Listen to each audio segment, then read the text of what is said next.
ಓಂ ಪ್ರಾಣಾವೈ ಸತ್ಯಂ ತೇಷಾಮೇಷ ಸತ್ಯಂ. ಶ್ರೀ ಗುರುಭ್ಯೋ ನಮಃ. ಮಹಾಭಾರತ ಪ್ರವಚನ ಸರಣಿಯಲ್ಲಿ 1276ನೇ ಅನುಶಾಸನ ಪರ್ವದ 209ನೇ ಭಾಗವನ್ನ ಇವತ್ತು ನಾವು ನೋಡಬೇಕಾಗಿದೆ. ಈಗ ನಾವು ನೋಡ್ತಾ ಇರುವಂತಹ ಭಾಗ ದಕ್ಷಿಣ ಭಾರತದ ಪಾಠಗಳಲ್ಲಿ ಕಾಣಿಸುವುದಿಲ್ಲ. ಯಾವಳ್ಳಿ ರಾಮಸ್ವಾಮಿ ಶಾಸ್ತ್ರಿಗಳ ಪಾಠದಲ್ಲಿ, ಟಿ.ಆರ್. ಕೃಷ್ಣಾಚಾರ್ಯರ ಪಾಠದಲ್ಲಿ ಮತ್ತೆ ವೈಷ್ಣವ ಪಾಠದಲ್ಲಿ ಈಗ ನಾವು ನೋಡ್ತಾ ಇರುವಂತಹ ಒಂದೆರಡು ಅಧ್ಯಾಯಗಳು ಕಾಣಿಸುವುದಿಲ್ಲ. ಇಲ್ಲಿಯವರೆಗೆ ನೋಡಿದ ಅಧ್ಯಾಯಗಳೆಲ್ಲ ಒಂದು 30-40 ಅಧ್ಯಾಯಗಳು ದಕ್ಷಿಣ ಭಾರತದ ಪಾಠಗಳಲ್ಲಿ ಮಾತ್ರ ಕಾಣಿಸಿದ್ದವು. ಉತ್ತರ ಭಾರತದ ಪಾಠಗಳಲ್ಲಿ ಅವು ಇರಲಿಲ್ಲ. ಈಗ ನೋಡ್ತಾ ಇರುವಂತಹ 2 ಅಧ್ಯಾಯಗಳು ದಕ್ಷಿಣ ಭಾರತದ ಪಾಠಗಳಲ್ಲಿ ಮಾತ್ರ ಇಲ್ಲ, ಉತ್ತರ ಭಾರತದ ಪಾಠದಲ್ಲಿ ಕಾಣುತ್ತವೆ. ಇದು ಕೂಡ ಶಿವಪಾರ್ವತಿಯರ ಸಂವಾದವೇ. ಉತ್ತರ ಭಾರತದ ಪಾಠದಲ್ಲಿ 144ನೇ ಅಧ್ಯಾಯ ಇದು.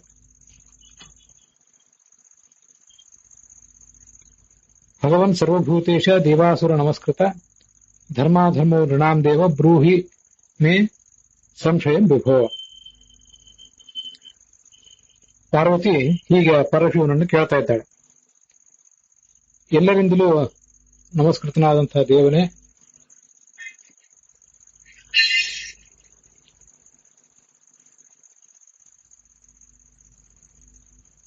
ಈ ಕೆಲವು ಸಂದಿಗ್ಧ ವಿಷಯಗಳ ಬಗ್ಗೆ ನೀನು ನನಗೆ ವಿವರಣೆಗಳನ್ನು ಕೊಡಬೇಕಾಗಿದೆ. ಕರ್ಮಣ ಮನಸ ವಾಚ, ಪ್ರತಿಯೊಬ್ಬರು ಕೂಡ ಏನನ್ನಾದರೂ ಚಟುವಟಿಕೆಗಳನ್ನು ಮಾಡುವುದು ಕರ್ಮಗಳ ಮೂಲಕ, ಮನಸ್ಸಿನ ಮೂಲಕ ಮತ್ತು ಮಾತಿನ ಮೂಲಕ. ಬದ್ಧತೆ ಬಂಧನೈ ಪಾಶೈ ಮುಚ್ಯತೆಪಿ ಅಥವಾ ಪುನಃ. ಇವೇ 3 ಕಾರಣಗಳು ಮನುಷ್ಯನನ್ನ ಸಾಂಸಾರಿಕ ಬಂಧನದಲ್ಲಿ ಸಿಲುಕಿಸ್ತವೆ, ಹಾಗೆ ಮುಕ್ತಗೊಳಿಸ್ತವೆ ಕೂಡ.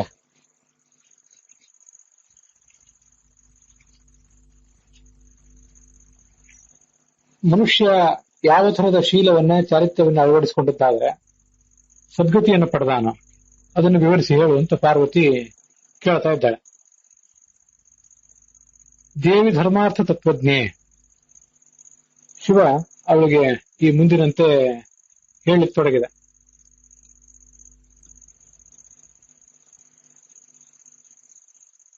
ನೀನು ಕೇಳಿದಂತಹ ಈ ಪ್ರಶ್ನೆ ಏನಿದೆ, ಮನುಷ್ಯನ ತತ್ವಜ್ಞಾನವನ್ನು ಹೆಚ್ಚು ಮಾಡುವಂಥದ್ದು, ಎಲ್ಲಾ ಪ್ರಾಣಿಗಳಿಗೂ ಹಿತಕರವಾದಂಥದ್ದು. ಯಾರು ಸನ್ಮಾರ್ಗಗಾಮಿಗಳಾಗಿರ್ತಾರೆ, ಆಸೆಗಳನ್ನು ತೊರೆದಿರ್ತಾರೆ, ಧರ್ಮದ ಮೂಲಕವೇ ಸಂಪತ್ತನ್ನು ಗಳಿಸ್ತಾರೆ, ಧರ್ಮ ಲಬ್ಧ ಅರ್ಥ ಭೋಕ್ತಾರ, ಧರ್ಮದ ಮೂಲಕ ಸಂಪತ್ತನ್ನು ಗಳಿಸ್ತಾರೆ ಅಂತ ಅರ್ಥವನ್ನೇ ಅವರು ಅನುಭವಿಸ್ತಾರೆ ಕೂಡ. ಇಂಥವ್ರು ಯಾರಿದ್ದಾರೆ ಅವರೇ ಸದ್ಗತಿಗೆ ಹೋಗುವಂಥವ್ರು ಯಾವತ್ತೂ ಕೂಡ.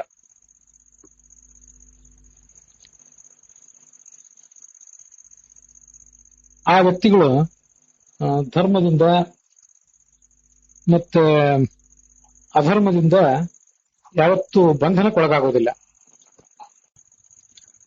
ತನ್ನ ಕ್ರಿಯೆ, ಮನಸ್ಸು, ಮಾತಿನಿಂದ ಯಾರನ್ನು ಯಾರು ಹಿಂಸಿಸುವುದಿಲ್ವೋ ಅವನಿಗೆ ಕರ್ಮದ ಬಂಧನಗಳಿಂದ ಬಿಡುಗಡೆ ಆಗ್ತದೆ.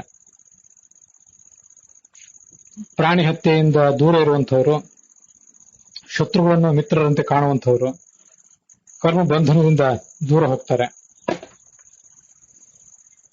ಪರಸ್ವೇ ನಿರ್ಮಮಾಹ, ಇನ್ನೊಬ್ಬರ ಸೊತ್ತಿನ ಬಗ್ಗೆ ಯಾವುದೇ ಆಸಕ್ತಿಯನ್ನು ಹೊಂದದಂಥವ್ರು, ಪರಸ್ತ್ರೀಯರಿಂದ ದೂರ ಇರುವಂಥವ್ರು, ಧರ್ಮದಿಂದ ಪ್ರಾಪ್ತವಾದಂತಹ ಅನ್ನವನ್ನೇ ಯಾವತ್ತೂ ಸ್ವೀಕಾರ ಮಾಡುವಂಥವ್ರು ಸ್ವರ್ಗಕ್ಕೆ ಹೋಗ್ತಾರೆ. ಪರಸ್ತ್ರೀಯರ ಬಗ್ಗೆ ತಾಯಿಯಂತೆ, ಸಹೋದರಿಯಂತೆ, ಮಗಳಂತೆ ಯಾರು ನಡ್ಕೋತಾರೆ ಅವರು ಕೂಡ ಸ್ವರ್ಗಕ್ಕೆ ಹೋಗ್ತಾರೆ. ಮುಂದೆ ಸತ್ಪುರುಷರಾದವರು ಕಳ್ಳತನದಿಂದ ದೂರ ಇರ್ತಾರೆ, ತಮ್ಮದಾದ ಧನ ಏನಿದೆ ಅದರಿಂದ ಸಂತುಷ್ಟರಾಗಿರ್ತಾರೆ. ತಮ್ಮ ಸೌಭಾಗ್ಯದಿಂದಲೇ ಜೀವನ ನಿರ್ವಹಿಸ್ತಾರೆ. ಸ್ವಭಾಗ್ಯಾನಿ ಉಪಜೀವಂತಿ. ಇನ್ನೊಬ್ಬರಿಗ ಹತ್ರ ಯಾವುದಕ್ಕಾಗಿಯೂ ಕೂಡ ಕೈ ಒಡ್ಡದಂಥವ್ರು, ಅವರು ಸೌಭಾಗ್ಯವನ್ನೇ ಅನುಸರಿಸಿ ಬದುಕೋರು ಅಂತ ಈಗ ಅರ್ಥ. ಅದಕ್ಕೆ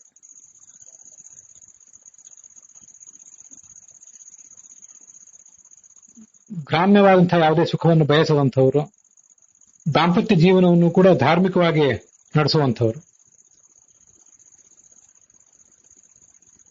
ಚಾರಿತ್ರಾವೃತ ಲೋಚನಾ, ಪರಸ್ತ್ರೀಯರ ಬಗ್ಗೆ ಇವ್ರ ಕಣ್ಣು ಯಾವತ್ತೂ ಮುಚ್ಚೇ ಇರ್ತದೆ.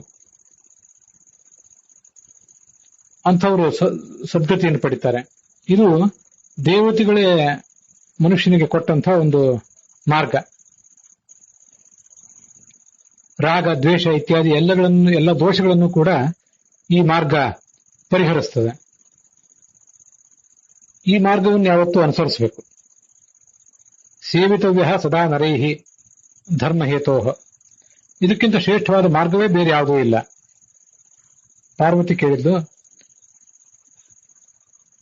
ಯಾವ ಥರದ ಮಾತನ್ನು ಹೇಳಬೇಕು, ಮಾತನಾಡುವುದು ಹೇಗಿರಬೇಕು ಅಂತ ಅನ್ನೋದನ್ನ ತಿಳಿಸು. ಯಾವ ಮಾತಿನಿಂದ ಮನುಷ್ಯ ಸಂಸಾರದಿಂದ ಬಿಡುಗಡೆಯನ್ನು ಹೊಂದುತ್ತಾನೆ? ಅದಕ್ಕೆ ಮಹೇಶ್ವರ ಹೇಳ್ತಾನೆ, ತನ್ನ ಕಾರಣಕ್ಕಾಗಿ ಅಥವಾ ಬೇರೆಯವರ ಕಾರಣಕ್ಕಾಗಿ, ಹಾಸ್ಯ ಮಾಡಲಿಕ್ಕಾಗಿ ಅಥವಾ ವಿನೋದಕ್ಕಾಗಿ ಸುಳ್ಳನ್ನು ಯಾರು ಹೇಳೋದಿಲ್ವೋ ಅಂತವನು ಸ್ವರ್ಗಕ್ಕೆ ಹೋಗ್ತಾನೆ. ವೃತ್ಯರ್ಥಂ ಧರ್ಮಹೇತೋರ್ಪ, ಹೊಟ್ಟೆಪಾಡಿಗಾಗಿ ಅಥವಾ ಮತ್ಯಾವುದೇ ಕಾರಣಕ್ಕಾಗಿ,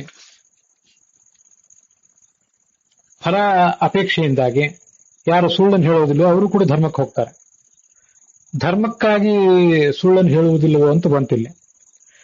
ನಾವು ಈ ಹಿಂದೆ ಅನೇಕ ಬಾರಿ ನೋಡಿದ್ದೇವೆ, ಯತ್ ಸತಾಂ ಹಿತಮತ್ಯಂತಂ ತತ್ ಸತ್ಯಮಿತಿ ಕಥ್ಯತೆ ಅಂತ. ಒಂದು ಸುಳ್ಳನ್ನೇನಾದರೂ ಹೇಳುವುದರಿಂದ ಅದರಿಂದ ಸಜ್ಜನರಿಗೆ ಅನುಕೂಲ ಆಗುವಂತಿದ್ರೆ ಅಂತ ಸುಳ್ಳನ್ನು ಹೇಳಬಹುದು ಅಂತ ಹೀಗೆ ಕೇಳಿ ಬರ್ತದೆ. ಧರ್ಮೋಭವತ್ಯಧರ್ಮೋಪಿ ಕೃತೋ ಭಕ್ತೈಸ್ತವಾಚ್ಯುತ. ಸದಾಚಾರ ಸ್ಮೃತಿಯಲ್ಲಿ ಆಚಾರ್ಯರು ಉದ್ಧರಿಸಿದ ಒಂದು ಮಾತು, ಅಧರ್ಮವನ್ನು ಮಾಡಿದರೂ ಕೂಡ ಭಗವದ್ಭಕ್ತರಾದವರು ಅಧರ್ಮವನ್ನು ಮಾಡಿದ್ರು ಅದು ಧರ್ಮವೇ ಆಗ್ತದೆ ಅಂತ ಹೇಳಿ. ಹಾಗಾಗಿ ಒಂದು ಧರ್ಮದ ಪ್ರಾಪ್ತಿಗಾಗಿ ಯಾರಾದರೂ ಸುಳ್ಳನ್ನು ಹೇಳುವುದಿದ್ರೆ ಆ ಸುಳ್ಳು ಕೂಡ ಏನು ಸುಳ್ಳಾಗ್ಲಿಲ್ಲ, ಅದು ಧರ್ಮದ ಕಾರಣಕ್ಕಾಗಿ ಆಡಿದ ಮಾತಾದ್ರಿಂದ ಅದರಿಂದ ಏನು ದೋಷ ಬರಬಾರ್ದಲ್ವಾ ಅಂತ ಒಂದು ಜಿಜ್ಞಾಸೆ ನಮಗೆ ಬರಬಹುದು. ಅದಕ್ಕೆ ಉತ್ತರವನ್ನ ನಾವು ಹೀಗೆ ತಿಳ್ಕೋಬೇಕು. ಧರ್ಮದ ಕಾರ್ಯಕ್ಕಾಗಿ ಸುಳ್ಳು ಹೇಳುವವರು ಅಂತ ಬಂತಲ್ಲ, ಯಾವ ಧರ್ಮ ಕಾರ್ಯ ಮತ್ತೆ ಆ ಹೇಳುವಂತ ವ್ಯಕ್ತಿ ಯಾರು ಅನ್ನೋದನ್ನು ನಾವಲ್ಲಿ ಪ್ರಶ್ನಿಸ್ಕೋಬೇಕು. ಧರ್ಮವನ್ನು ಆಚರಿಸಬೇಕು ಅಂತಿದ್ದಾನೆ, ಆ ಧರ್ಮವನ್ನು ಆಚರಿಸುವುದರಲ್ಲಿ ಕೆಲವೇನಾದರೂ ತೊಡಕುಗಳು ಬಂದ್ರೆ ಸಣ್ಣ ಪುಟ್ಟ ಸುಳ್ಳು ಇತ್ಯಾದಿಗಳನ್ನು ಹೇಳಿ ಆ ಧರ್ಮವನ್ನು ಆಚರಣೆ ಮಾಡ್ತಾನೆ, ಅದು ಸರಿ ಆಯ್ತು. ಆದ್ರೆ ಆ ವ್ಯಕ್ತಿ ಯಾರು, ಮೂಲತಃ ಭಗವಂತನ ಭಕ್ತನೋ ಅಥವಾ ಭಗವಂತನ ದ್ವೇಷಿಯೋ ಅನ್ನುವುದನ್ನ ನಾವಿಲ್ಲಿ ಪ್ರಶ್ನವನ್ನು ಕೇಳ್ಕೋಬೇಕು.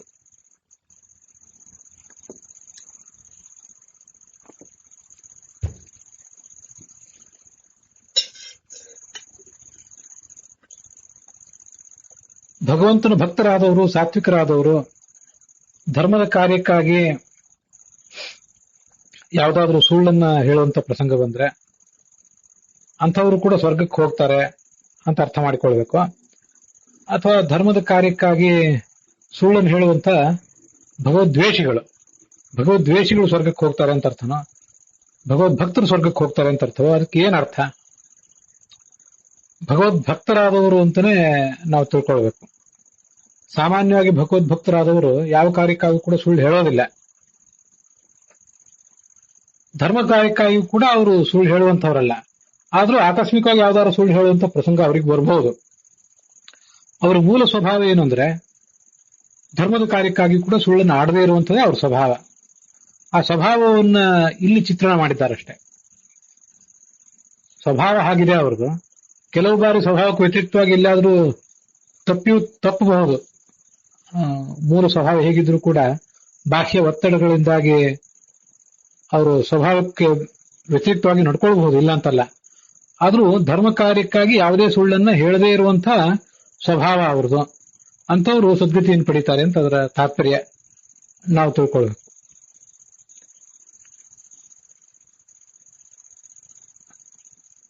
ಯಾರು ಸ್ನೇಹದಿಂದ ಕೂಡಿದಂಥ ಮಧುರವಾದ ಮಾತನ್ನ, ಪಾಪರಹಿತವಾದ ಮಾತನ್ನ ಆಡ್ತಾರೋ ಅವರು ಸದ್ಗತಿಯನ್ನು ಪಡಿತಾರೆ.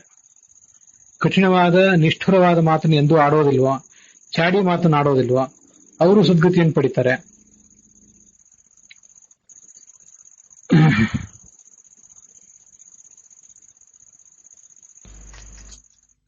ಇಬ್ಬರು ಸ್ನೇಹಿತರಲ್ಲಿ ಪರಸ್ಪರ ವೈಮನಸ್ಯವನ್ನು ಉಂಟು ಮಾಡುವಂತ ಚಾಡಿ ಮಾತನ್ನ ಯಾರು ಆಡೋದಿಲ್ವೋ, ಯುಕ್ತವಾದ ಮಾತನ್ನೇ ಆಡ್ತಾರೋ ಅವರು ಸದ್ಗತಿಗೆ ಹೋಗ್ತಾರೆ.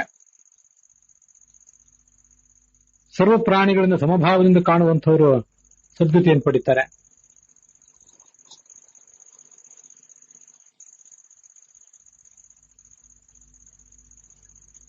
ಶಿವ ಪಾರ್ವತಿಗೆ ಹೇಳಿದ, ಇದು ಮಾತಿಗೆ ಸಂಬಂಧಪಟ್ಟಂತೆ ಮನುಷ್ಯ ಆಚರಿಸಬೇಕಾದಂತಹ ಒಂದು ಧರ್ಮ ಕಾರ್ಯವಾಗಿದೆ. ಮನುಷ್ಯ ಇದನ್ನು ಯಾವತ್ತೂ ಕೂಡ ಅನುಸರಿಸಬೇಕು. ಸತ್ಯವನ್ನೇ ಹೇಳುವಂತಹ ಒಂದು ಸ್ವಭಾವ ಏನಿದೆ ಅದು ಬಹಳ ಶ್ರೇಷ್ಠವಾದ ಸ್ವಭಾವ. ವಿದ್ವಾಂಸರಾದವರು, ತಿಳುವಳಿಕೆ ಇದ್ದವರು ಸುಳ್ಳನ್ನು ಯಾವತ್ತೂ ಕೂಡ ದೂರ ಇಡಬೇಕು. ಸುಳ್ಳನ್ನು ಹೇಳುವುದನ್ನು ಅವರು ವರ್ಜಿಸಬೇಕು ಅಂತ ಅದರ ತಾತ್ಪರ್ಯ.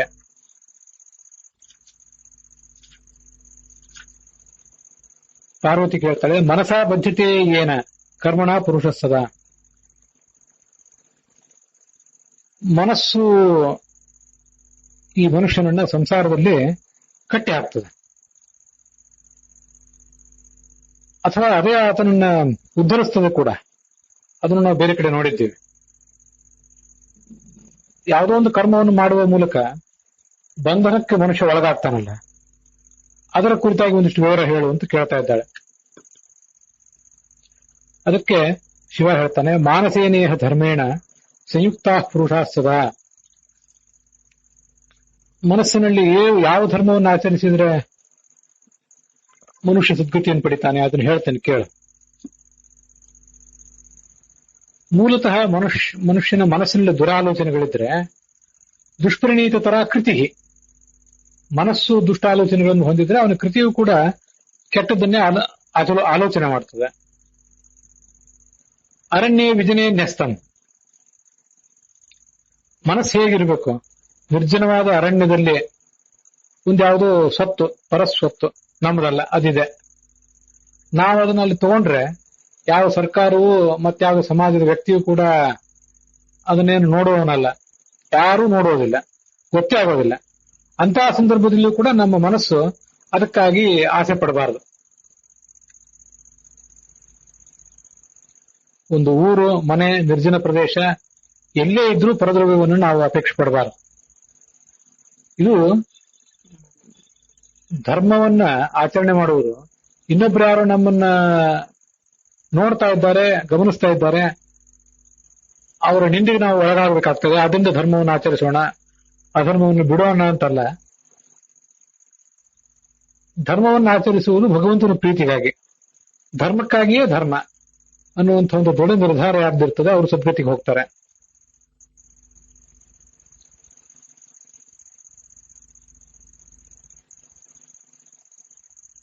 ಮತ್ತೆ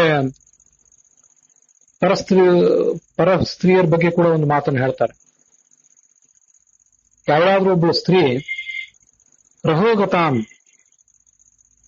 ಏಕಾಂತದಲ್ಲಿ ನಮ್ಮ ಬಳಿಗೆ ಬಂದಿದ್ದಾಳೆ ತಾನೇ ಬಯಸಿ, ಆದ್ರೆ ಪರಸ್ತ್ರೀ, ಅಂಥವಳನ್ನು ಕೂಡ ಇವರು ಮನಸ್ಸಿನಿಂದ ಹಿಂಸಿಸುವುದಿಲ್ಲ, ಯಾವುದೇ ತೊಂದರೆ ಅವಳಿಗೆ ಕೊಡೋದಿಲ್ಲ, ಅವಳನ್ನು ಇವರು ಬಯಸೋದಿಲ್ಲ.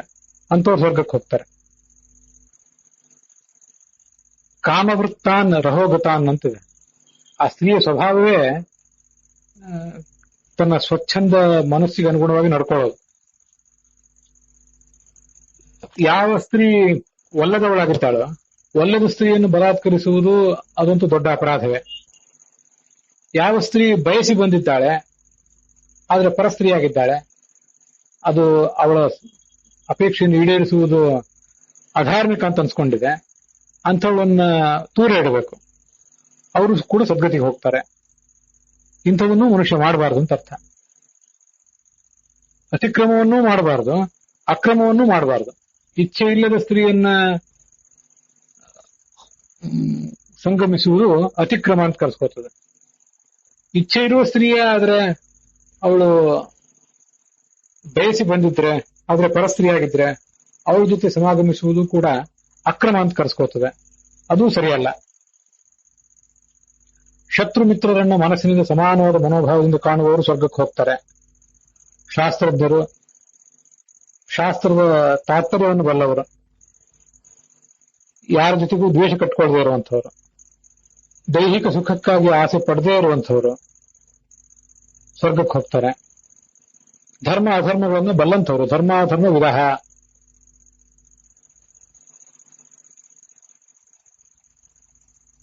ಶುಭಾನಾಂ ಅಶುಭಾನಾಂ ಚ ಕರ್ಮಣಾಂ ಫಲ ಸಂಚಯೇ. ಶುಭ ಕರ್ಮದ ಫಲ ಯಾವುದು, ಅಶುಭ ಕರ್ಮದ ಫಲ ಯಾವುದು ಅಂತನ್ನೋದನ್ನ ಬಲ್ಲವರು ಸ್ವರ್ಗಕ್ಕೆ ಹೋಗ್ತಾರೆ. ನೀನು ಮತ್ತೇನನ್ನು ಕೇಳಬೇಕು ಅಂತ ಅಪೇಕ್ಷೆ ಪಡ್ತೀನಿ, ಮನಸ್ಸಿನ ಪ್ರವೃತ್ತಿಗಳನ್ನು ನಿನಗೆ ಹೇಳಿದ್ದೇನೆ ಅಂದ ಶಿವ. ಅದಕ್ಕೆ ಪಾರ್ವತಿ ಕೇಳ್ತಾ ಇದ್ದಾಳೆ, ಮನುಷ್ಯರು ಕೆಲವು ಕರ್ಮಗಳನ್ನು ಮಾಡಿ ದೀರ್ಘವಾದ ಆಯುಷ್ಯವನ್ನು ಪಡ್ಕೋತಾರೆ. ಯಾವ ತಪಸ್ಸನ್ನು ಮಾಡಿದ್ರಿಂದ ಈ ದೀರ್ಘಾಯುಷ್ಯ ಎಲ್ಲ ಬರ್ತದೆ, ಏನ್ ಮಾಡಿದ್ರಿಂದ ಅಲ್ಪಾಯುವಾಗ್ತಾನೆ, ಇದನ್ನೆಲ್ಲ ಹೇಳುವಂತ. ಇದರಲ್ಲಿ ನನ್ನ ಕೆಲವು ವಿಷಯಗಳು ದಕ್ಷಿಣ ಭಾರತದ ಪಾಠಗಳಲ್ಲಿ ಕೂಡ ಹಿಂದೆ ಬಂದಂತೆ ಕಾಣಿಸ್ತು. ಆದ್ರೂ ಆ ಅಧ್ಯಾಯಗಳು ಅಲ್ಲಿರುವಂತಹ ಕೆಲವು ವಿಷಯಗಳೆಲ್ಲ ವ್ಯತ್ಯಸ್ತವಾಗಿರೋದ್ರಿಂದ ಯಾವ ನಿರ್ದಿಷ್ಟ ವಾಕ್ಯಗಳು ದಕ್ಷಿಣ ಭಾರತದ ಪಾಠದಲ್ಲಿ ಬಂದಿದ್ದು, ಯಾವ ಬಂದಿಲ್ಲ ಅಂತ ಅನ್ನೋದನ್ನ ತೀರ್ಮಾನ ಮಾಡ್ಲಿಕ್ಕೆ ನನಗೆ ಕಷ್ಟ ಆಯ್ತು. ಆದ್ರಿಂದ ದಕ್ಷಿಣ ಭಾರತದ ಪಾಠದಲ್ಲಿ ಬಂದಿಲ್ಲದೆ ಇರಲಿ, ಉತ್ತರ ಭಾರತದ ಪಾಠದ 144ನೇ ಅಧ್ಯಾಯದಲ್ಲಿ ಬಂದಿರುವ ವಿಷಯಗಳನ್ನ ಮತ್ತೊಂದು ಬಾರಿ ಹೇಳ್ತಾ ಇದ್ದೇನೆ. ಕೆಲವರು ಮಹಾಭಾಗ್ಯಶಾಲಿಗಳಾಗಿರ್ತಾರೆ, ಕೆಲವರು ಭಾಗ್ಯರಹಿತರಾಗಿರ್ತಾರೆ. ಸತ್ಕುಲ ಪ್ರಸೂತರ ಕೆಲವರು, ದುಷ್ಕುಲ ಪ್ರಸೂತರ ಕೆಲವರು. ದುರ್ದರ್ಶ ಕೇಚಿದಾಭಾಂತಿ ನರಃ ಕಾಷ್ಠಮಯ ಇವ. ಹೇಗಿರ್ತಾರೆ ಅಂದ್ರೆ, ಕೆಲವರು ಮುಖವನ್ನು ನೋಡ್ಲಿಕ್ಕೆ ಕಷ್ಟ ಆಗ್ತದೆ ನಮ್ಗೆ. ಯಾಕೆಂತಂದ್ರೆ ಕಾಷ್ಠಮಯ ಇವ, ಕಟ್ಟಿಗೆ ಕೊರಡಿನಂತೆ ಇರ್ತಾರೆ. ಅವ್ರ ಕಡೆ ನೋಡ್ಲಿಕ್ಕೆ ಆಗೋದಿಲ್ಲ, ನೋಡಿದ್ರೆ ಭಯ ಆಗ್ತದೆ ಅಂತ ಒಂದರ್ಥ. ಇನ್ನೊಂದು, ಅಂಥವ್ರ ಕಡೆ ನೋಡಿದ್ರೂ ಕೂಡ ಅದೊಂದು ಯಾವುದೇ ಲಾಭ ಇಲ್ಲ. ಅವರು ಕಟ್ಟಿಗೆ ಕೊರಡಿನಂತೆ, ಒಂದು ಕಲ್ಲಿನ ಕೊರಡಿನಂತೆ ಇರ್ತಾರೆ. ನಮ್ಮ ಸಮಾಜದಲ್ಲಿರುವಂತಹ ಸಹಮಾನವರೇನಿದ್ದಾರೆ ಅವ್ರ ಬಗ್ಗೆ ಯಾವುದೇ ಸಹಾನುಭೂತಿ ಇಲ್ಲದೆ ಕಠೋರವಾದಂತಹ ನಿಶ್ಚಲವಾದಂತಹ ಸ್ವಭಾವದವರಾಗಿರ್ತಾರೆ. ಅಂಥವ್ರಿಂದ ಯಾರಿಗೂ ಕೂಡ ಯಾವುದೇ ಉಪಯೋಗ ಇರೋದಿಲ್ಲ. ಅಂಥವ್ರು ಅಂತ ತಾತ್ಪರ್ಯ. ಕಾಷ್ಠಮಯ ಅಂದ್ರೆ ಕಟ್ಟಿಗೆ ಕೊರಡಿನಂತೆ ಇರುವವರು, ಸದ್ಭಾವನಾಹೀನರು ಅಂತ ಅವರ ಅಭಿಪ್ರಾಯ. ಪ್ರಿಯದರ್ಶ ತಥಾಚಾನ್ಯ ದರ್ಶನಾದೇವ ಮಾನವಾಹ. ಇನ್ನು ಕೆಲವರು ಇರ್ತಾರೆ, ಅವರನ್ನು ನೋಡಿದ ಕೂಡಲೇ ಮನಸ್ಸು ಪ್ರಸನ್ನ ಆಗ್ತದೆ. ಇದಕ್ಕೆಲ್ಲ ಏನ್ ಕಾರಣ? ಕೆಲವರು ದುರ್ಬುದ್ಧಿಗಳಾಗಿರ್ತಾರೆ, ಕೆಲವರು ವಿದ್ವಾಂಸರಾಗಿರ್ತಾರೆ, ಜ್ಞಾನ ವಿಜ್ಞಾನಗಳನ್ನು ತಿಳ್ಕೊಳ್ಳುವಂಥವ್ರು ಕೆಲವರು. ಜ್ಞಾನ ಅಂದ್ರೆ ವಿಜ್ಞಾನಂ ಆತ್ಮಯೋಗ್ಯಂ ಸ್ಯಾತ್ ಜ್ಞಾನಂ ಸಾಧಾರಣಂ ಸ್ಮೃತಂ. ಮುಕ್ತಿಗೆ ಹೋಗ್ಬೇಕಾದ್ರೆ ಮನುಷ್ಯ ತಾನೇನನ್ನು ತಿಳ್ಕೋಬೇಕೋ ಅದಕ್ಕೆ ವಿಜ್ಞಾನ ಅಂತ ಕರೀತಾರೆ. ನಾನು ತಿಳ್ಕೋಬೇಕಾದ ಕೆಲವು ಸಂಗತಿಗಳು ನನ್ನವೇ ಇವೆ, ನೀವು ತಿಳ್ಕೋಬೇಕಾದ ಸಂಗತಿಗಳು ಕೆಲವು ನಿಮ್ಮವೇ ಇವೆ. ನೀವು ತಿಳ್ಕೊಳ್ಬೇಕಾದ್ದನ್ನು ನಾನು ತಿಳ್ಕೋಬೇಕಾಗಿಲ್ಲ, ನಾನು ತಿಳ್ಕೋಬೇಕಾದ್ದನ್ನ ನೀವು ತಿಳ್ಕೋಬೇಕಾಗಿಲ್ಲ. ಹೀಗಿದೆ. ಇದಕ್ಕೆಲ್ಲ ವಿಜ್ಞಾನ ಅಂತ ಕರೀತಾರೆ. ಜ್ಞಾನ ಅಂದ್ರೆ ನಾವೆಲ್ಲರೂ ಸಮಾನವಾಗಿ ತಿಳ್ಕೊಳ್ಬೇಕಾದ ಕೆಲವು ಸಂಗತಿಗಳು ಇವೆ, ಅಂತವಕ್ಕೆ ಜ್ಞಾನ ಅಂತ ಕರೀತಾರೆ. ಅದಲ್ಲದೆ ಜ್ಞಾನ ಅಂದ್ರೆ ಶ್ರವಣ ಮನನ ಧ್ಯಾನಗಳಿಂದ ಬಂದಿರುವಂತಹ ಪರೋಕ್ಷ ಜ್ಞಾನ ಏನಿದೆಯಲ್ಲ, ಅದನ್ನ ಜ್ಞಾನ ಅಂತ ಕರೀತಾರೆ. ಅಪರೋಕ್ಷ ಜ್ಞಾನಕ್ಕೆ ವಿಜ್ಞಾನ ಅಂತ ಕರೀತಾರೆ. ಹಾಗೂ ಒಂದು ಉಲ್ಲೇಖ ಇದೆ, ಶ್ರವಣಾನ್ ಮನನಾಚ್ಯವ ಯಜ್ಞಾನಂ ಪ್ರಜಾಯತೆ ತಜ್ಞಾನಂ ದರ್ಶನಂ ವಿಷ್ಣೋ ವಿಜ್ಞಾನಂ ಇತಿ ಕಥ್ಯತೆ. ಭಗವಂತನನ್ನು ಕಣ್ಣಾರೆ ಕಾಣುವುದು ವಿಜ್ಞಾನ, ಅದು ಪೂರ್ವಭಾವಿಯಾಗಿ ಪರೋಕ್ಷ ಜ್ಞಾನವನ್ನು ಗಳಿಸುವುದು ಜ್ಞಾನ ಅಂತ ಅಭಿಪ್ರಾಯ. ಕಷ್ಟ ಕೆಲವರಿಗೆ, ಕೆಲವೇ ಸ್ವಲ್ಪ ಕಷ್ಟ ಕೆಲವರಿಗೆ ಮಹಾ ಕಷ್ಟಗಳು. ಇಂಥವೆಲ್ಲ ವ್ಯತ್ಯಾಸಗಳು ಯಾಕೆ ಆಗ್ತವೆ? ಅದಕ್ಕೆ ಶಿವ ಹೇಳ್ತಾನೆ, ಈಗ ನೀನು ಕೇಳ್ತಾ ಇರುವಂತ ಪ್ರಶ್ನಕ್ಕೆ ನಾನು ತುಂಬಾ ಸಂತೋಷದಿಂದ ಉತ್ತರ ಹೇಳ್ತೇನೆ ಅಂತ ಹೇಳ್ತಾನೆ. ಯಾಕೆಂದ್ರೆ ಮನುಷ್ಯನಿಗೆ ಕರ್ಮ ಸಿದ್ಧಾಂತದಲ್ಲಿ ನಂಬಿಕೆ ಇರಬೇಕಾದದ್ದು ಬಹಳ ಮುಖ್ಯ. ಕರ್ಮ ಸಿದ್ಧಾಂತದಲ್ಲಿ ಮನುಷ್ಯನಿಗೆ ನಂಬಿಕೆ ಇಲ್ಲದೆ ಹೋದ್ರೆ ಯಾವ ಕರ್ಮದ ಫಲವಾಗಿ ನನಗೆ ಇಂಥವೆಲ್ಲ ದುಃಖಗಳಾಗ್ತವೆ ಅಂತನ್ನುವುದು ಸಾಮಾನ್ಯವಾಗಿ ನಮಗೆಲ್ಲರಿಗೂ ಕೂಡ ಗೊತ್ತಾಗೋದಿಲ್ಲ.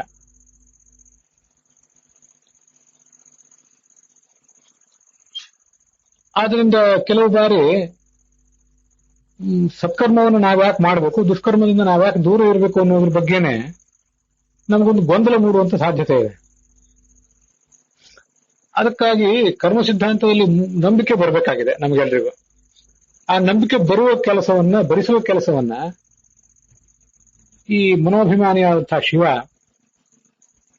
ಕರ್ಮಗಳ ಬಗ್ಗೆ ಮತ್ತೆ ಈ ಮನಸ್ಸಿನ ಬಗ್ಗೆ ಎಲ್ಲ ಹೇಳಿ ಆ ವಿಶ್ವಾಸವನ್ನು ನಮಗೆ ಮೂಡಿಸ್ತಾ ಇದ್ದಾನೆ. ಅದಕ್ಕೆ ಹಂತತೇಹಂ ಪ್ರವಕ್ಷ್ಯಾಮಿ, ನಾನು ನಿಮಗೆ ಇದನ್ನು ಹೇಳ್ತೇನೆ ಸಂತೋಷದಿಂದ ಅಂತ ಹಂತ ಶಬ್ದ ಪ್ರಯೋಗ ಮಾಡ್ತಿದ್ದಾನೆ.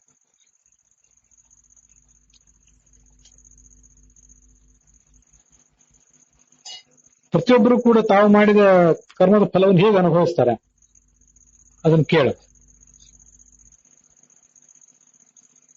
ಕೆಲವರು ಕೈಯಲ್ಲಿ ದಂಡವನ್ನು ಹಿಡಿದು, ಅವ್ರ ಕೈಯಲ್ಲಿ ಖಡ್ಗೆ ಇರಬಹುದು, ಅಥವಾ ಬಂದೂಕಿರಬಹುದು, ದಂಡವೇ ಇರಬಹುದು, ಅಥವಾ ಅವ್ರ ಸ್ವಭಾವವೇ ಆಗಿರಬಹುದು. ದಂಡ ಅಂದ್ರೆ ಇನ್ನೊಬ್ಬರನ್ನು ಹಿಂಸಿಸ್ಲಿಕ್ಕಿರುವಂತಹ ಉಪಕರಣ ಅಂತ ಇಷ್ಟೇ ಅರ್ಥ. ಪ್ರತಿಯೊಬ್ಬರಿಗೂ ಭಯ ಆಗುವಂತೆ ವರ್ತಿಸುವಂತವ್ರು.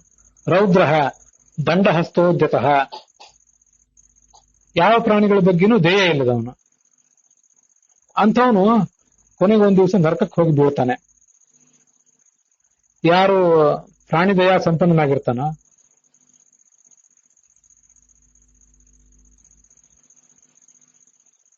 ಸದ್ಗುಣದಿಂದ ಸಂಪನ್ನನಾಗಿರ್ತಾನೋ ಅವನು ರೂಪವಂತನಾಗಿ ಹುಟ್ಟುತ್ತಾನೆ. ವಿಪರೀತಸ್ಥ ಧರ್ಮಾತ್ಮ ರೂಪವಾನ್ ಅಭಿಜಾಯತೆ, ಇದನ್ನ ನಾವು ತಿಳ್ಕೊಳ್ಬೇಕು. ಈ ಬಾಹ್ಯ ರೂಪ ಅನ್ನೋದೇನಿದೆಯಲ್ಲ, ಬಾಹ್ಯ ಸೌಂದರ್ಯ ಮನುಷ್ಯಂದು, ಸ್ತ್ರೀಗೆ ಆಗ್ಲಿ ಪುರುಷನಿಗೆ ಆಗ್ಲಿ, ಒಳಗಿರುವಂತಹ ಅವರ ಸದ್ಗುಣಗಳೇನಿದೆ ಆ ಸದ್ಗುಣಗಳಿಗೆ ಅದು ದ್ಯೋತಕವಾಗಿರ್ತದೆ.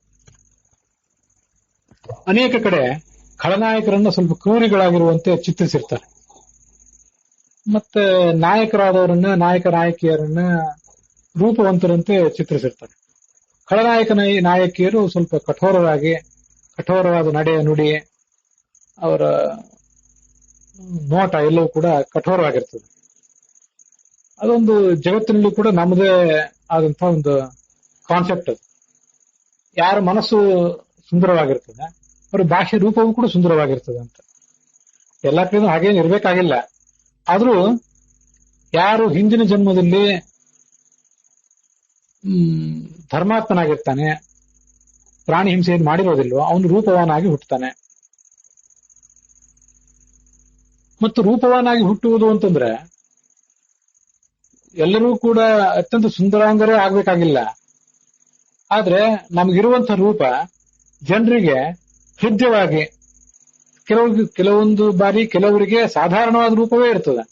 ಆದ್ರೆ ಸಾಧಾರಣವಾದ ರೂಪವೇ 10 ಜನರಲ್ಲಿ ಎದ್ದು ಕಾಣುವಂತ ರೂಪ ಏನೂ ಅಲ್ಲ ಅದು. ಆದ್ರೆ ಅಂತ ವ್ಯಕ್ತಿ ಸಮೀಪಕ್ಕೆ ಬಂದಾಗಲೇ ಆ ವ್ಯಕ್ತಿಯ ಸಾನ್ನಿಧ್ಯದಿಂದಾಗಿ ಸುತ್ತಮುತ್ತಲಿದ್ದವರಿಗೆ ಆ ವ್ಯಕ್ತಿತ್ವದ ಬಗ್ಗೆ ಒಂದು ಆಕರ್ಷಣೆ ಬರುವಂತಿರ್ತದೆ. ಸೌಂದರ್ಯ ಅನ್ನೋದು ಕೇವಲ ಭಾಷೆಯ ನೋಟಕ್ಕೆ ಮಾತ್ರ ಸೀಮಿತವಾದಲ್ಲ. ವ್ಯಕ್ತಿಯೊಬ್ಬ ಅಥವಾ ಒಬ್ಬ ಸ್ತ್ರೀ ಕೇವಲ ಹೊರಗೆ ಬಹಿರ್ನೋಟಕ್ಕೆ ತುಂಬಾ ಸುಂದರನಾಗಿ ಕಾಣುವುದು, ಒಳಗೆ ಯಾವುದೇ ರೀತಿಯಾದಂತಹ ಸದ್ಗುಣ ಇಲ್ಲದೆ ಇರುವುದು ಅಥವಾ ದುರ್ಗುಣಗಳೇ ಇದ್ರೆ ಅಂತ ಸೌಂದರ್ಯ ಯಾರನ್ನಾದ್ರೂ ಎಷ್ಟು ದಿವಸ ಆಕರ್ಷಿಸಿತು?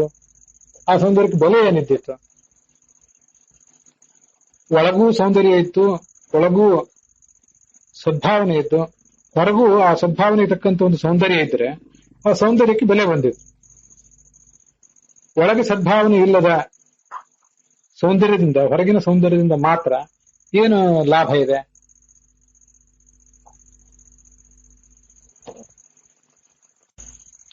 ಅದಕ್ಕೆ ಸಂಸ್ಕೃತದಲ್ಲಿ ಒಂದು ಸುಭಾಷಿತವನ್ನು ಹೇಳ್ತಾರೆ, ಕುರೂಪತಾ ಶೀಲತೆಯ ವಿರಾಜತೆ ಅಂತ.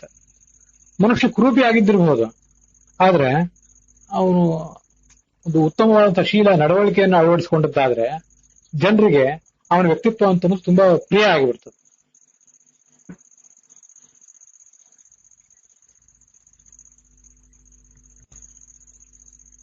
ಕುಭೋಜನಂಚ ಉಷ್ಣತೆಯ ವಿರಾಜತೆ. ಊಟ ಅಷ್ಟೇನು ಗುಣಮಟ್ಟದ ಊಟ ಅಲ್ಲ, ರುಚಿಕರವಾದ ಊಟ ಅಲ್ಲ, ಆದ್ರೆ ಬಿಸಿ ಇದ್ರೆ ಆ ಊಟವೇ ನಮಗೆ ರುಚಿಕರ ಆಗ್ತದಂತ. ಮತ್ತೆ ಕುವಸ್ತ್ರತ ಶುಭ್ರತೆಯ ವಿರಾಜತೆ. ಬಟ್ಟೆ ಬಹಳ ಗುಣಮಟ್ಟದ್ದೇನೂ ಅಲ್ಲ, ಆದ್ರೆ ಸ್ವಚ್ಛವಾಗಿದ್ರೆ ಅದು ಎಲ್ಲರನ್ನೂ ಆಕರ್ಷಿಸ್ತದೆ. ಹೀಗೆ ಸಾಧಾರಣವಾದ್ರೂ ಸ್ವಚ್ಛವಾದ ಬಟ್ಟೆ ಎಲ್ಲರನ್ನೂ ಆಕರ್ಷಿಸ್ತದೆ. ಸಾಧಾರಣವಾದರೂ ಕೂಡ, ಸಾಧಾರಣ ಗುಣಮಟ್ಟದ್ದೇ ಆದ್ರೂ, ಒಳ್ಳೆ ರುಚಿಕರ ಅಲ್ಲದೆ ಹೋದ್ರೂ ಕೂಡ ಬಿಸಿಯಾದ ಊಟ ವ್ಯಕ್ತಿಗೆ, ನಮಗೆ ಹೊಟ್ಟೆಗೆ, ಮನಸ್ಸಿಗೆ ಹಿತಕರವಾಗಿರುತ್ತದೆ. ಹಾಗೆ ಕುರೂಪತೆಯ ಶೀಲತೆಯ ವಿರಾಜತೆ. ಕುರೂಪ ಇದ್ರೂ ಕೂಡ ಮನುಷ್ಯನಿಗೆ ಅದರಿಂದ ಅಂತ ಒಂದು ಶೀಲ ಅವನಲ್ಲಿ ಇದ್ದದ್ದಾದ್ರೆ ಆತ ಸಮಾಜದಲ್ಲಿ ಶೋಭಿಸ್ತಾನೆ ಅಂತ ಅದರ ಅರ್ಥ. ಗ್ರೀಸ್ ದೇಶದ ಒಬ್ಬ ತತ್ವಜ್ಞಾನಿ ಬಗ್ಗೆ ನೀವೆಲ್ಲ ಕೇಳಿರ್ತೀರಿ. ಅರಿಸ್ಟಾಟಲ್ ಇರ್ಬೋದು ಅಥವಾ ಸಾಕ್ರೆಟಿಸ್ ಇರ್ಬೋದು, ಯಾವ ಹೆಸರು ಅಂತ ನನಗೆ ಸ್ಪಷ್ಟವಾಗಿ ನೆನಪಿಲ್ಲ ಈಗ. ತುಂಬಾ ಕುರೂಪಿಯಾಗಿದ್ದಂತೆ, ವಿಚಿತ್ರವಾದ ಮುಖಚರ್ಯ ಉಳ್ಳವನಾಗಿದ್ದ. ಒಂದು ಬಾರಿ ಕನ್ನಡಿಯಲ್ಲಿ ತನ್ನ ಮುಖವನ್ನು ನೋಡ್ಕೋತಾ ಇದ್ದಂತ ಯಾರೋ ಒಬ್ರು, ಅದೇನು ಕನ್ನಡಿಯಲ್ಲಿ ಅಷ್ಟು ಬೇರೆ ಬೇರೆ ಕೋನಗಳಿಂದ, ಆಂಗಲ್ಗಳಿಂದ ನಿನ್ ಮುಖ ನೋಡ್ಕೋತಾ ಇದ್ದಿ, ಏನ್ ಬಹಳ ಸುಂದರನಾಗಿದ್ದೀಯೋ ಹೇಗೆ, ನಿಂದೇನು ಭ್ರಾಂತಿ, ಏನ್ ಬಹಳ ಸುಂದರನಾಗಿದ್ದಿ ಅಂತ ಕನ್ನಡಿಯಲ್ಲಿ ನೀನ್ ನೋಡ್ಕೋತಾ ಇದ್ದಿ ಅಂತ ಛೇಡಿಸಿದ್ರಂತ. ಹಾಗಲ್ಲ, ನಾನು ಸುಂದರನಾಗಿಲ್ಲ ಅಂತ ನನಗೆ ಗೊತ್ತಿದೆ, ಆದ್ರೆ ನನ್ನ ಈ ಕುರೂಪವನ್ನ ಮರೆಸಬಲ್ಲಂತ ಸತ್ಕಾರ್ಯಗಳನ್ನು ನಾನು ಮಾಡುವ ಮೂಲಕ ನನ್ನ ಕುರೂಪವನ್ನು ನಾನು ಮೆಟ್ಟಿ ನಿಲ್ಲಬೇಕಾಗಿದೆ. ಅದಕ್ಕಾಗಿ ನಿತ್ಯ ನಾನು ಕನ್ನಡಿಯನ್ನು ನೋಡ್ಕೊಳ್ತಾ ಇದ್ರೆ ಈ ಕುರುಬವನ್ನ ಮುಚ್ಚಿ ಹಾಕುವಂತ ಸತ್ಕಾರ್ಯಗಳನ್ನು ಮಾಡುವಂತಹ ಒಂದು ಪ್ರೇರಣೆ ನನಗೆ ಬರ್ತದೆ. ಅದಕ್ಕಾಗಿ ನಾನು ಕನ್ನಡಿಯನ್ನು ನೋಡ್ಕೋತಾ ಇದ್ದೀನಿ ಅಂತ ಹೇಳಿದಂತ. ಹಾಗಾದ್ರೆ ತುಂಬಾ ಸುಂದರವಾಗಿರುವಂತವ್ರು ಕನ್ನಡಿ ನೋಡ್ಕೊಳ್ಬೇಕಾಗಿಲ್ವಾ? ಕುರೂಪ ಇದ್ರೆ ಕುರೂಪವನ್ನು ಮುಚ್ಚಿ ಹಾಕ್ಲಿಕ್ಕೆ ಕನ್ನಡಿ ನೋಡ್ಕೋಬೇಕು. ಸುಂದರವೇ ಆಗಿದ್ರೆ ಅವರು ಏನನ್ನು ಮುಚ್ಕೊಳ್ಬೇಕಾಗಿಲ್ಲಲ್ಲ, ಅದರಿಂದ ಅವ್ರೇನಾದ್ರು ಕನ್ನಡಿಯನ್ನು ನೋಡ್ಕೊಳ್ಬೇಕಾಗಿಲ್ವೋ ಹೇಗೆ ಅಂತ ಕೇಳಿದ್ರಂತ ಅವನನ್ನ, ಆ ತತ್ವಜ್ಞಾನಿಯನ್ನು. ಅದಕ್ಕೆ ಆತ ಉತ್ತರ ಕೊಟ್ಟ, ಹೌದು, ಕುರೂಪಿಗಳಾದವರು ಕೂಡ ಕನ್ನಡಿ ನೋಡ್ಕೊಳ್ಬೇಕು, ಯಾಕಂದ್ರೆ ಕುರೂಪವನ್ನು ಮುಚ್ಚಿ ಹಾಕ್ಲಿಕ್ಕಾಗಿ. ಸುಂದರರಾದವರು ಕನ್ನಡಿ ಯಾಕೆ ನೋಡ್ಕೊಳ್ಬೇಕು ಅಂದ್ರೆ, ಸುಂದರರಾಗಿದ್ದು ಸತ್ಕಾರ್ಯಗಳನ್ನು ಮಾಡದೆ ಹೋದ್ರೆ ಅಥವಾ ದುಷ್ಕಾರ್ಯಗಳನ್ನು ಮಾಡದೆ ಹೋದ್ರೆ ಅದು ಕೂಡ ಅವರ ವ್ಯಕ್ತಿತ್ವಕ್ಕೆ ಬಾಧಕ ಆಗಿಬಿಡ್ತದೆ. ಇಷ್ಟು ಸುಂದರವಾಗಿದ್ದಾನೆ, ಹೊರಗಡೆಯಿಂದ ಸುಂದರನಾಗಿದ್ದು ಏನು ಲಾಭ, ಅಂತರಂಗದಲ್ಲಿ ಕುರೂಪಿಯಾಗಿದ್ದಾನಲ್ಲ ಅಂತ ಜನ ಹೀಯಾಳಿಸಿ ಬಿಟ್ಟಾರ. ಅದಕ್ಕೆ ಸುಂದರರಾದವರು ನೋಡ್ಕೋಬೇಕು, ತಮ್ಮ ಬಾಹ್ಯ ಸೌಂದರ್ಯಕ್ಕೆ ತಕ್ಕಂತೆ ಆಂತರಿಕ ಸೌಂದರ್ಯವನ್ನು ಕಾಪಾಡ್ಕೊಳ್ಬೇಕು ಅನ್ನೋ ದೃಷ್ಟಿಯಿಂದ ಅವರು ನೋಡ್ಕೋಬೇಕು, ಕುರೂಪಿಗಳು ನೋಡ್ಕೋಬೇಕು ಅಂತ ಅವನು ಹೇಳಿದಂತೆ. ಹಾಗೆ ನನಗೆ ಅದು ನೆನಪಿಗೆ ಬರ್ತದೆ. ಅದಕ್ಕಾಗಿ ಧಾರ್ಮಿಕ ಸ್ವಭಾವ ಇದ್ದವರು ರೂಪವಾನ್ ಅಭಿಜಾಯತೆ ಅಂತ ಶಾಸ್ತ್ರದ ಮಾತನ್ನು ಅವನು ನೆನಪಿಟ್ಕೋಬೇಕು ಈ ದೃಷ್ಟಿಯಿಂದ.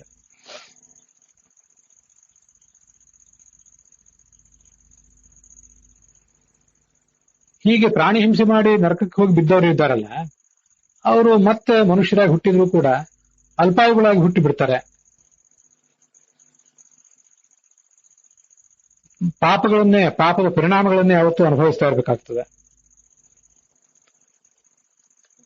ಸಜ್ಜನರಾಗಿ ಯಾವ ಪ್ರಾಣಿಗೂ ಹಿಂಸೆ ಕೊಡದೆ ಸ್ನೇಹದಿಂದ ಬದುಕಿದಂಥವರು ದೇವತ್ವವನ್ನು ಹೊಂದುತ್ತಾರೆ. ದೇವಿ ದೇವತ್ವ ಅಶ್ನುತೆ ಉಪಪನ್ನಾನ್ ಸುಖಾನ್ ಭೋಗಾನ್ ಉಪಾಶ್ನಾತಿ ಸದಾ ಯುತಃ.